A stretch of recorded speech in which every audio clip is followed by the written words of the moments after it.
சப்த கன்னியர்கள் என்பவர்கள் யார்?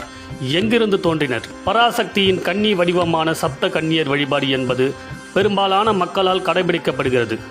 பல இடங்களில் 7 செங்கல்லை வைத்து அலங்கரித்து பொங்கலிட்டு படையல் வைப்பதையும் பார்த்திருப்பீர்கள்.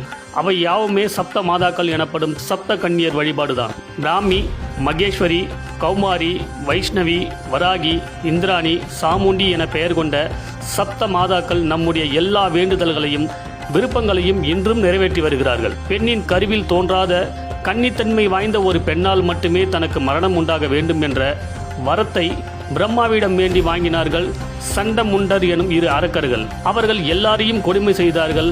அன்னை ஆதிசக்தியின் அருளை பெற்ற காத்தியாயன முனிவரையே கொடுமை செய்ய துணிந்த நிலையில் பராசக்தி கொதித்தெழுந்து அசுரப்படையை அழிக்க கிளம்பினாள்.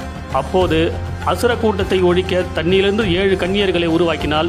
சிவன், விஷ்ணு, பிரம்மா, முருகன், வராகமூர்த்தி, யமன் என ஒவ்வொருவரின் அம்சமாக உருவாக்கிய 7 கன்னியர்கள் அசுர கூட்டத்தை அழித்து அன்னை பராசக்தியின் ஆசியை பெற்றனர். பூவுலகில் இந்த சப்த மாதாக்களும் மக்களை காக்குமாறு சிவபெருமானால் பணிக்கப்பட்டு அவரின் அம்சமான வீரபத்திரரின் துணையோடு அருள் புரிய தொடங்கினர். சிவாலயத்தில் பெரும்பாலும் இவர்கள் 7 பேரின் சிலைகளை காணலாம்.